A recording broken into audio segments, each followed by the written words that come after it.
We're having a nice future proof so far? Oh, you can do better than that. Come on, surely. Yeah, some noise? That's better. There we go. I just like doing that. Thank you very much. My name's Sam Bygrave. I write about bars, bartenders, and drinks at boothby.com.au. It's really nice to be back in Adelaide here for Future Proof today.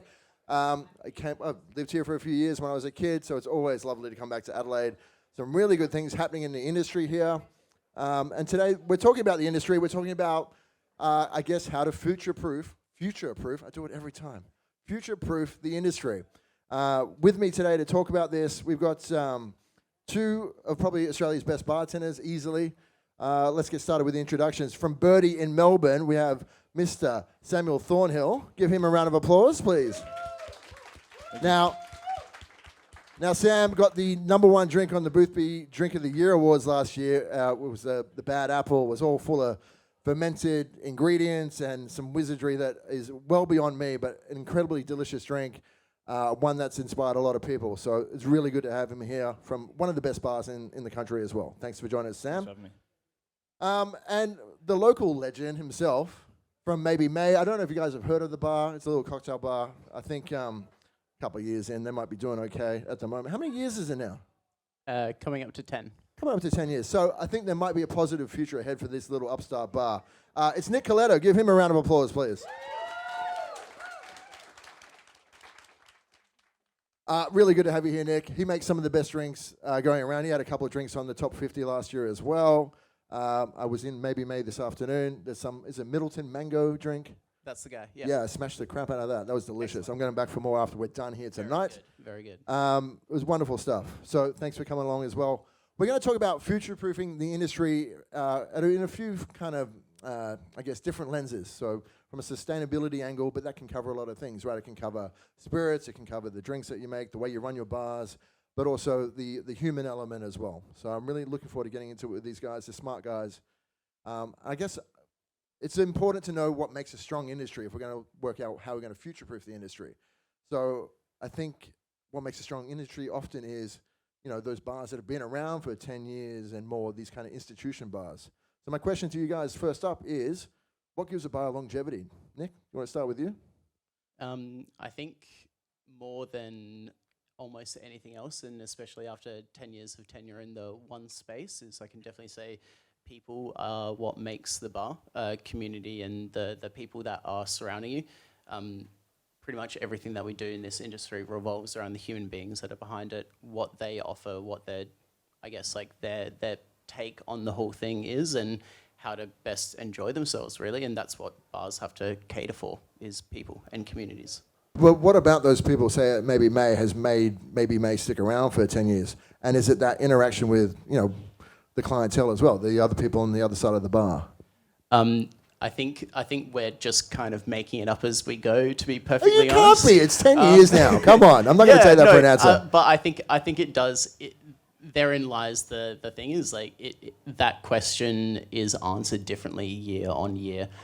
Some year you really come into your own in terms of, like, you become quite high concept, or there's this, like, I guess, like, tour de force of creativity that drives things and people inspired by that, or whether it's just like you have this incredible set of human beings that are behind the stick every day, and some years it's one thing and other years it's both, and the other year it's the other thing. Okay. Well, we're going to get into a little bit about how you look at building a team in this age and you know, future-proofing the industry that way as well. But I'm interested, Sam, Birdie's been around, what, 5 years? Coming up to 5 years now. 5 years, yeah. So that's been around for a while, but you've seen the world of bars overseas as well. What do you think are the elements of a bar that sort of last the test of time for you? Actually, just picking up on what Nick was saying, I think it's probably based around the structure and kind of the foundation that you put in. Obviously, the bars are about people. Like the key principles when you open a bar, when we look at like the institutions that we consider venues. Say, for example, in Melbourne, we have one called Black Pearl, or the Pearl. The Pearl. All roads lead to the Pearl. Yeah, and the idea behind that is that it's that bar. They've had like multiple teams, kind of gone through different cycles, and I'd say that having like foundations in place wherever the venue to become an institution it's based around allowing the team to work within in a structure that kind of allows them to develop and make the place their own. Can you sort of broadly speak about the structure you have in place at Birdie for that element for the team? I mean, because you guys are famous now for doing not just, if you're a bartender at Birdie, you're also in the kitchen as well. You guys move around and do things a bit differently. Yeah, it is quite different. We don't really have like strict bartenders. We have team members, as we call them. But essentially, everybody moves around the station, so it's more based around upskilling, I guess. I think a lot of the time especially in venues that I've worked in before, I've worked in restaurants before, where everybody kind of gets pigeonholed into their strict position within that kitchen or within that bar team. For me, it was on bar dispense because I couldn't talk to people. Dishy. But yeah, the idea for us is that you kind of move through the station, so you're able to, say if you've never cooked a meal before. But we've had guys who've come to join the team and you say, okay, we're going to cook together today. And it's like, shit hits the fan. It's like pure panic. But the idea of kind of taking it away from that thing of like, yeah, I'm just on the stick, that's what I do. And being more into kind of teaching people, I guess, or guiding people into being like hospitality professionals rather than just bartenders. Right, and are there lessons, do you think, from both of you actually, because you both run these bars, the way that you sort of onboard staff and the way you're looking for staff, are there lessons there for the rest of the industry to be creating more stable teams? Because staff turnover has always been a problem with hospitality. People come in every year when high school finishes and they're out like 3 months later. What are you guys doing in your bars that keeps people around for a long time? I know maybe May has had famously a really long retention rate of staff. I think part of the interview process for us when we're just starting that conversation of someone starting to talk about coming on to Maybe May is like it's not lengthy per se, but it's certainly like I like knowing who comes and goes, because as long as I'm there will be like a very important, hey, how well is this fit and what is that person's goals? Can we as an organization fulfill those goals? And being pretty transparent about that. And that's something you're doing, like, because I'm an old dinosaur of a person who used to work in the bars at the start of 2000s, right? And the idea wouldn't be like, what are you going to do for our organization going forward? We didn't even think about that. We're like, can you work this shift on Thursday? We're fucked. How can we help this? It's kind of the other way around, where it's like, this is why I do what I do now. It's like we wouldn't be having the conversation unless I already knew that person could do the thing on a fucked Friday night kind of thing in the deep end, in the weeds. Like that's just, if I'm talking to you about this is, I know that you can do that already. Yeah, but it seems like you both have a mindset where it's like you're trying to, when you hire, you're not trying to solve the problem next week, you're trying to solve the problem 6 months from now. It's very much like, hey, you will fix the problem that we've got. What do you want out of working with us? Can we accomplish that realistically? What is the answer to that question? What do you want out of working with us? Isn't it just like a paycheck? Can we upskill you? Can we teach you things? Can we offer you opportunities that are beyond the scope of Adelaide, which is famously like quite a small bubble and doesn't get a lot of interstate or international attention? Can we help put you on a soapbox and help show you off and advocate for who you are as a bartender, and hopefully use at least the brand that we've developed to onwards and upwards you? Yeah. Is that something that happens at Birdie, where you have people coming in who want to use Birdie, I guess, and like maybe May as a bit of a stepping stone in their careers? Yeah, I mean, it's the same as any bar in that respect, but I think... Not the bars I used to work at. I think one point to kind of pick up on, just from what you're saying there, Sam, was that I think in terms of like the paycheck element, hospitality is not a massively well-paid industry. It's if you're working as, say, a junior bartender in a bar, you've not got much experience. You're not going to be coming in to pick up like a big stack of money. So I think it's kind of the pressure, or the impetus, I should say, is more on the venue to find ways to make those positions more attractive. In terms of retention, is to offer things going forward that keeps people within the business where they can grow to earn good money with you. And they can be fulfilled in terms, like financially and both in terms of their career ambitions.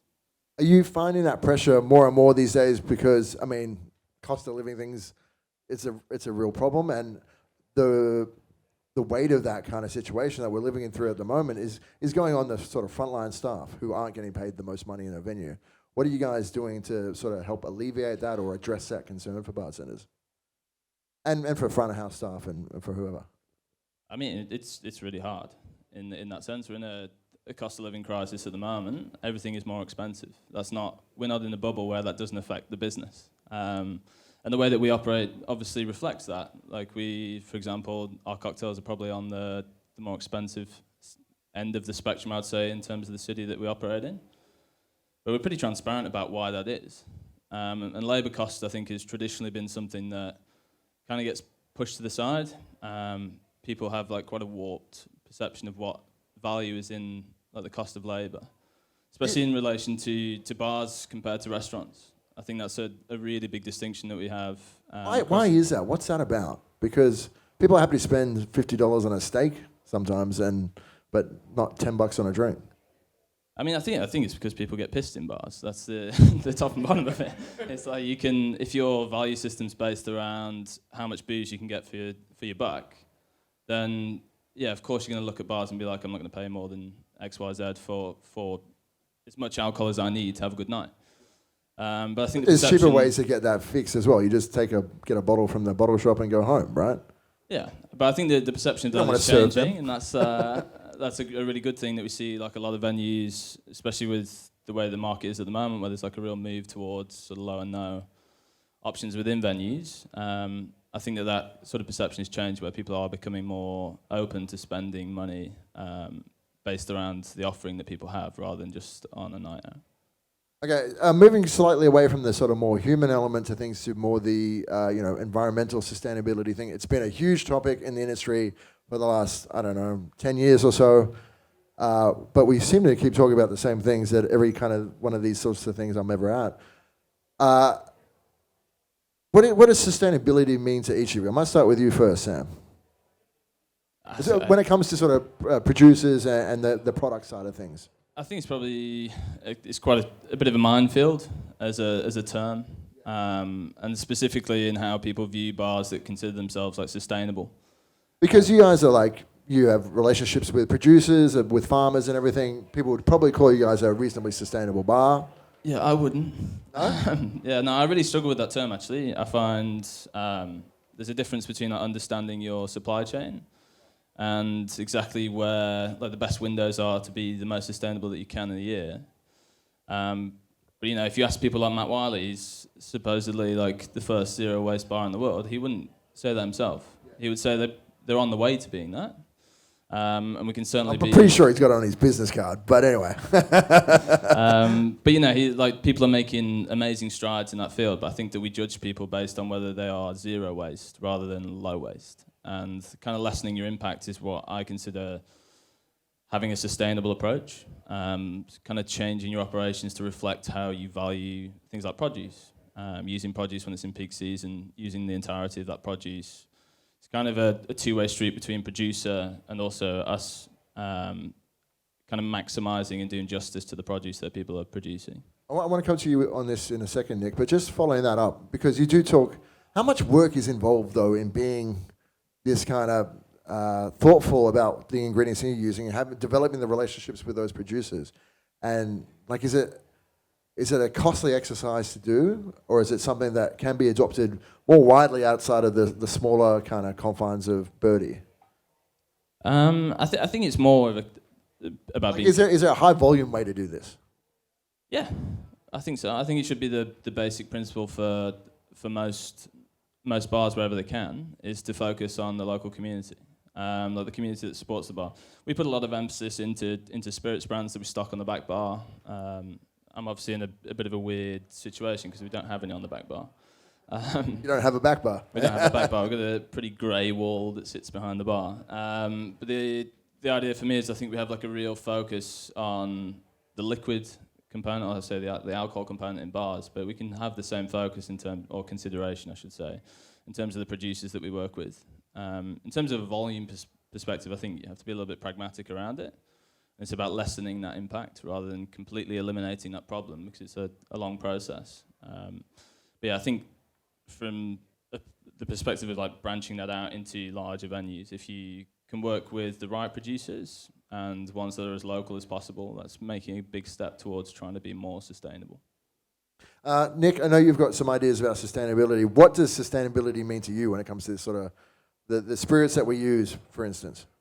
I think Sam really nailed it in terms of my viewpoint or initial standing point in terms of So should I just move on then? sustainability. Well, I mean, pretty much, yeah. No, the key really is like local, or I mean, we talked previously with Sean Baxter and Cara Devine just on the previous panel with the brands, and Sean was a rep for a huge international spirits brand, arguably the biggest Diageo spirits, and I think a lot of Australia uses those spirits as a first port of call or as one of the most commonly picked up things, and that's perfectly valid and that's excellent, that's good, but it's probably not the most sustainable, as Sam did before, air quotes, approach towards drinking. And well, is there something inherently unsustainable about the spirits and the products that we use? Like, even the spirits that are outside today. I would say everything. Yeah, well, because it's got to come on a boat from somewhere, right?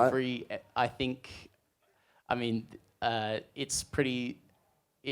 I don't think that the word sustainable is apt for how we approach this industry. I think minimal intervention is a very good way to communicate that, and I guess flagging how we speak about this topic is quite important. Language shapes how we interact with consumers, and being honest with our consumers in terms of, hey, sustainable and minimal intervention are two things. One is regenerative and the other one is lowering the impact. And I think lowering impact is certainly what we can absolutely do and where we should be making heads. So you've got kind of a problem with the terminology and I guess maybe the way some things are marketed sometimes. It's how we communicate to consumers. Right. Do you think they understand, or do you think they give a shit?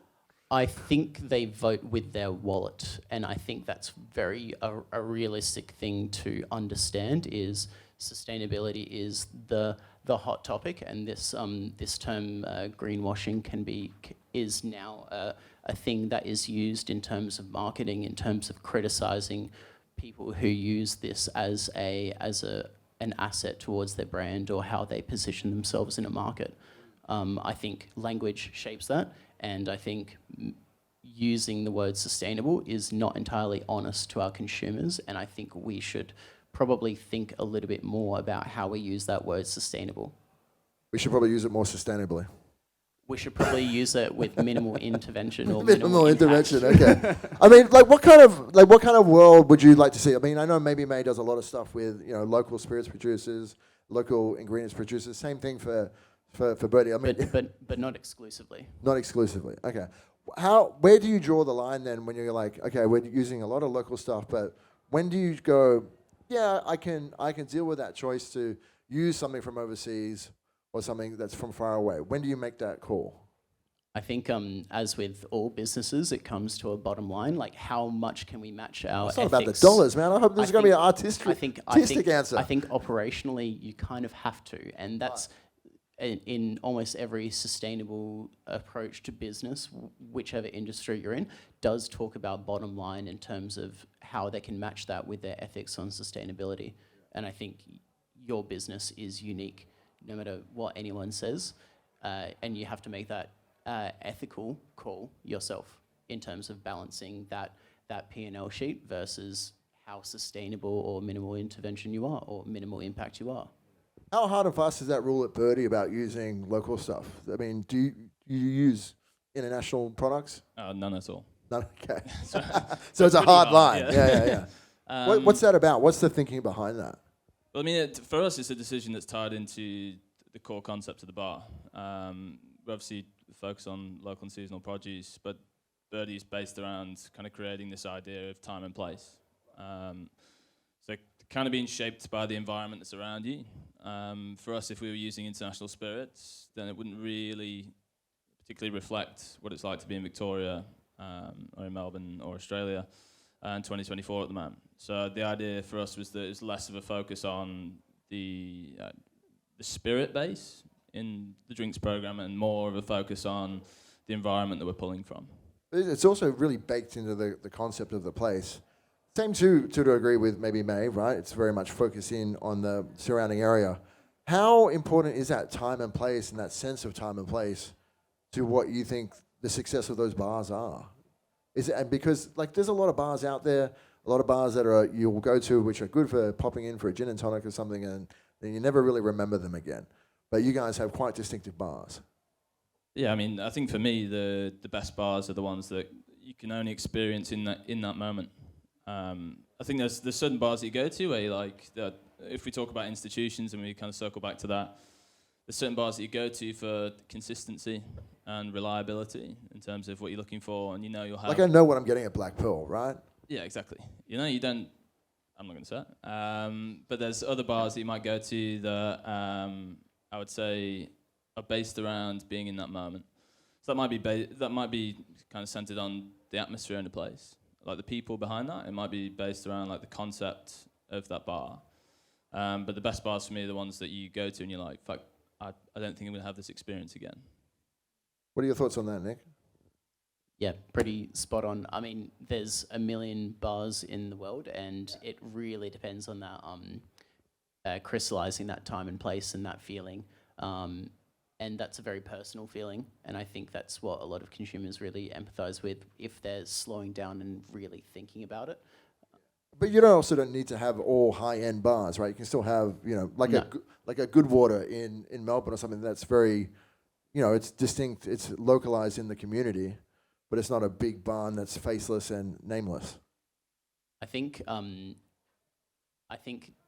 everyone's perception of what is excellent and what is great is very different, and there's areas where you certainly try to mass appeal and you try to make sure that everyone who walks in your room is happy when they walk out. That's essentially hospitality. That's what we do. Hopefully, yeah. Yeah, correct. But in terms of having a mission statement and a way that you'd like to accomplish things, it's, I think, just as valid in terms of, hey, here's why you want to walk into the room in the first place. Sam? Yeah, I completely agree. I think that the idea, obviously I'm biased because Birdie's a concept bar. So 100%. kind of fly that flag. Wait, what? A little bit, His number one drink was made from fermented apples, you know, yeah, of varying degrees, but yeah. I would say there's, just like picking up on that, is that there's different reasons why you go to different bars. I think if every bar is the same and we value all the same things, then it becomes like a really mundane industry. No point in having this panel. But if you have a number of places that you can go to where you get that same value, just through different facets, then I think that's what makes like a really thriving industry. Okay, that is, do I have some questions here, do I? I do? Liam? All right, awesome. Okay, first up from, you know, you can put your names to it if you want, that's okay. But then, you know, anonymous one is Adelaide ready for a bar like Birdie? How experimental of a concept is too much? They might throw that one to you, Nick. Yeah, I think it is. You'd like a bar like Birdie.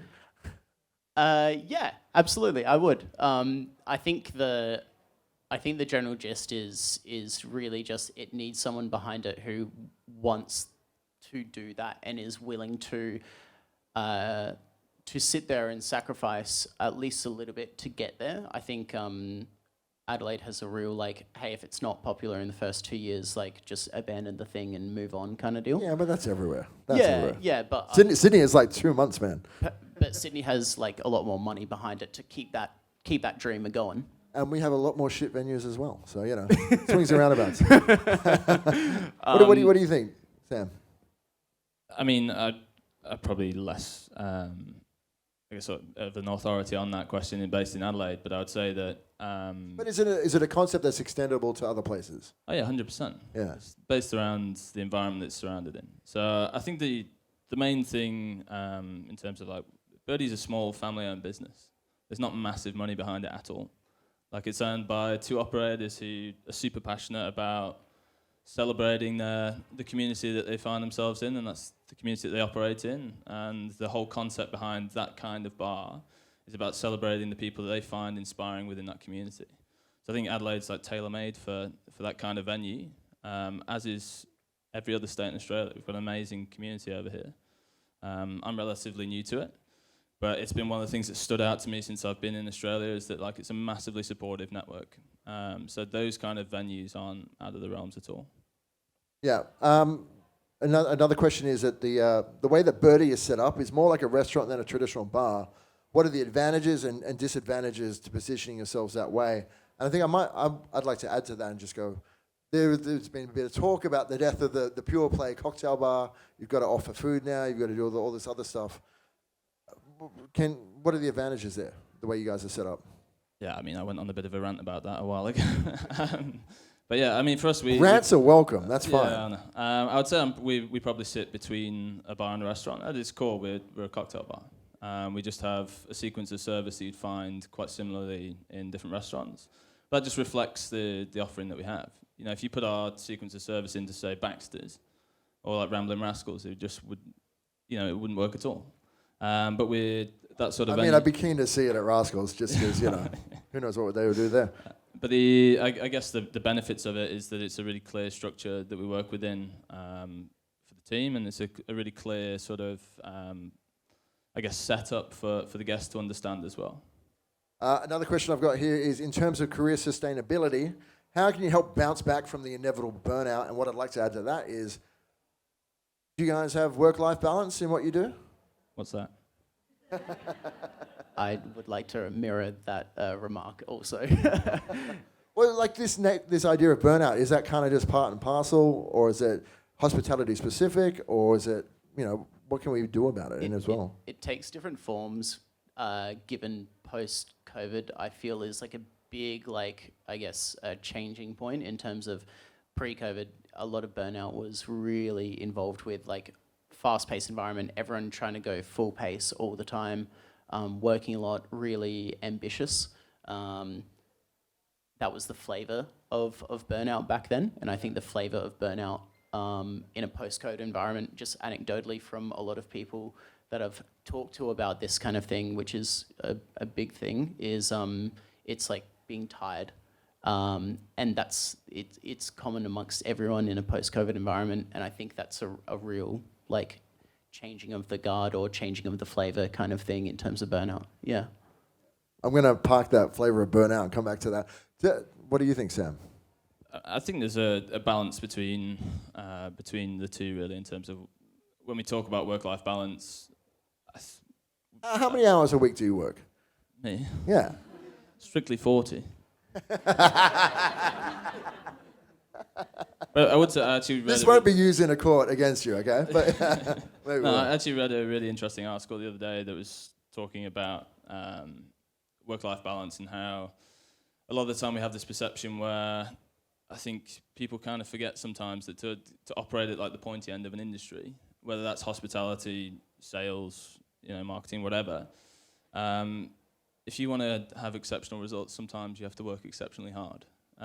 So as long as in the balance of how you operate and the balance of how you kind of pursue those passions is more tilted towards the healthier side. I do think there are periods in people's careers where they want to pursue that, and they want to. This idea of work-life balance is something that we tend to talk a lot about. It's another thing we've been talking about for 10 years. That's not the same for, say, if you have a junior bartender who comes on, but if you're in a senior sort of management position in a venue and you have goals that you want to achieve, sometimes you do have to put the yards in. I might be old-fashioned thinking that, but we've just actually pivoted pretty much our whole operation to open in the daytime, and one of the driving factors behind that was to be able to allow our team to have strictly their contracted hours, and basically have a flexible roster where they could have more of a work-life balance. Now, whether that's something that when we get into really busy weeks, we might add, say, 3 or 4 hours per week onto somebody's roster, I would say that's what I would consider to be a reasonable expectation. If you put that to somebody else with different values, they maybe would say that's a piss take. But for me, I think if you have ambitions and that person wants to learn and develop, if they're strictly tied into, say, I think it's a conversation that we've had previously, where if you want to be an industry leader, or if you want to be somebody who is achieving things that other people aren't, in a 38-hour work week, that's quite difficult sometimes. Well, yeah, I mean, how much time do you spend in service, Nick? Because I think you've got some service time that you do, but then the other time...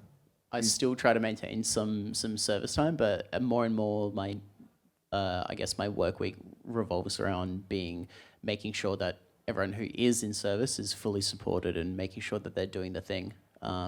And they can do the thing by no fault of some idiot with a laptop going, yeah, I've got this kind of thing. Some dangerous maniac with a laptop. That's it. But, I mean, are you doing 38 hours a week? No. Yeah. Okay, so work-life balance. Pretty good, still, like somehow. Well, does it matter if you like what you do then? It immensely matters. And exactly what Sam was touching on as well is like the thing to make sure is that the reward system that you've set up for yourself, whether it's self-motivated or whether it's monetary or whether it's some career progression or whether it's a creative output, as long as that for your own metrics is balanced, then and you're being true to actually not convincing yourself and having Stockholm syndrome and being like, yep, this is okay. No, as long as you're actually maintaining that, sometimes the best barometer for that is yourself and making sure that you don't catch that burnout yourself. Yeah, I think it's also important that you have somebody within your organisation, or you have a number of people, I should say, that when it is getting more, that you have somebody there who's saying, like, hang on a second, guys, we need to actually redress this balance. Absolutely. Yeah, I think you got to have the system in place there so you can push, but then, there's someone holding you off the edge of the cliff as well. Jesus Christ. No, all right, so we're not going to end there. One quick positive note on the future of the industry. I'm going to let you think about it for a while. Sam, what are the bright spots for you? I'd say the people in the industry at the moment, like the talent pool that we have after what's been a pretty tricky period for the industry, I would say, is putting it lightly through COVID.